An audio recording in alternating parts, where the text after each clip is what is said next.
I wear this shawl with pride and happiness, and I'm privileged.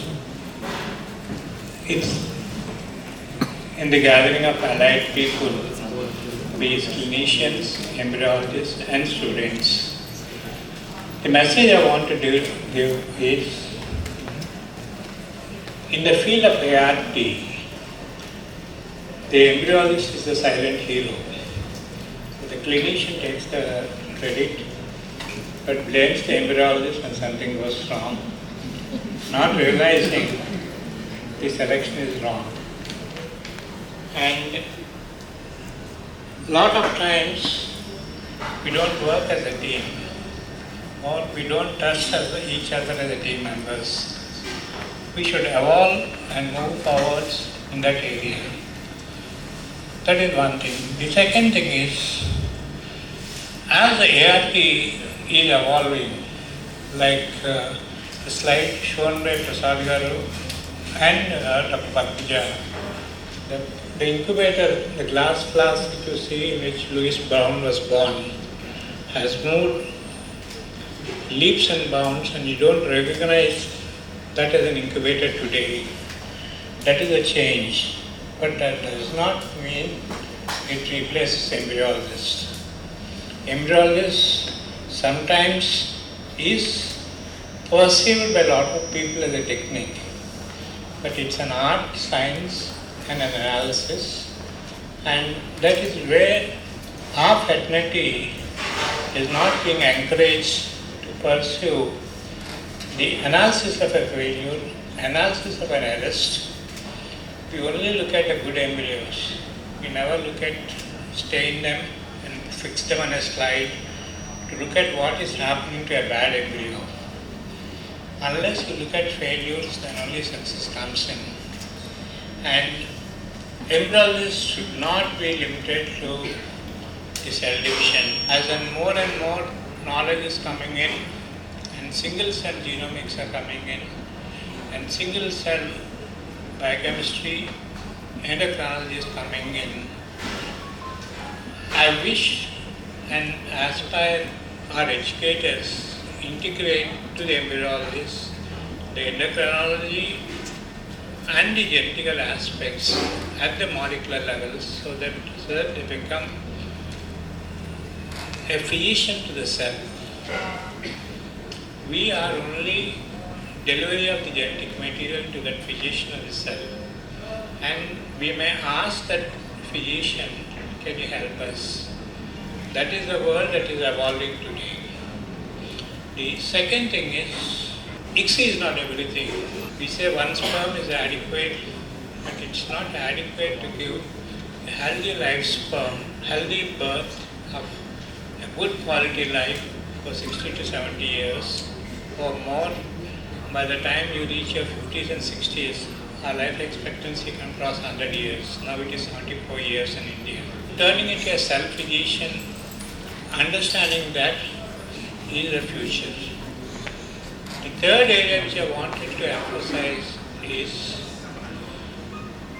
technology never replaces a human hand and a human eye. It makes us make less mistakes. Don't expect technology to improve the pregnancy rates. It only makes less mistakes, because the less mistakes the pregnancy rate is increasing. We never realize that. And we are afraid of technology. You should integrate technology, or go and learn technology, whether it's relevant today or not, it will be relevant tomorrow. And your understanding of scientific knowledge that's being published will be appreciated. You should not think, my unit may not buy that equipment, so why should I go there? But the literature that is coming in will completely change that area. So unless you keep abreast with the scientific literature, because you are evolving from a technologist to the physician at the cell level. An MBBS need not be a physician. In fact, the protein folding Nobel Prize was given not to a chemist, it was given to a software person. And so much of transformation is happening. People were struggling with how to identify protein folding for the last 100 years. And a computer group have identified the three-dimensional modeling of protein folding. And they used to take a couple of years to identify one protein model of folding. They could complete the entire thing in a year. And those groups were awarded Nobel Prize. So the boundaries of science and degrees are melting. The third is, and the most important thing is, documentation.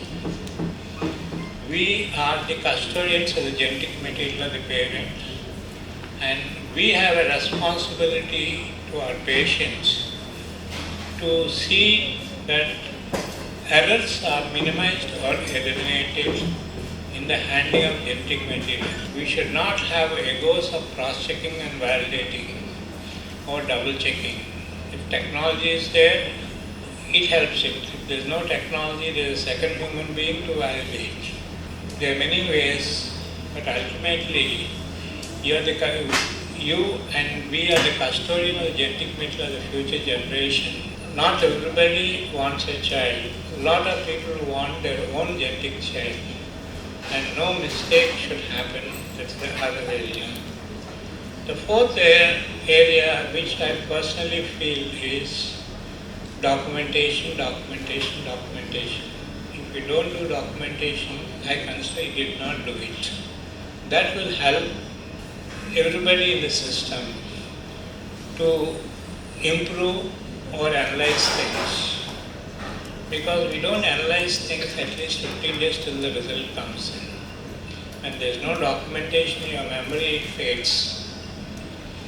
So documentation is the key. Documentation is not a crime. Documentation is a passage of information or transmission of information which humans have evolved, and in the form of writing and in the form of a structured form. We should be good at documentation. That is different from medical legal implications. The next thing is being honest and ethical to the patient. And that word honest and ethical varies from culture to culture, from continent to continent. One has to only define for themselves what is ethical for them in relation to the society they are living in, and honesty in relation to the society they are living in, and try not to forget the unborn child, because here the decisions are made by the parents and the team, but the sufferer is the unborn child. That means we are impinging on the rights of the unborn child. We should always remember that. And embryology is a science which I expect gets miniaturized, but also gets expanded beyond recognition. That's how I see embryology. If you look at the NVIDIA model of EVO2, they have sequenced all biological models. The area of just looking at aneuploidy screen, which is just a meiotic error, not even mitotic error, and a small segment, and we are clapping ourselves that we are doing aneuploidy screening. The journey is just beginning, and I wish all of you a prosperous and a great fulfilling career. And I thank the organizers for giving me this thing, but this honor goes through the various members who have journeyed in the last 30 years, including Dr. Prakash and Murali. They contributed significantly at the vitrification work in 2004.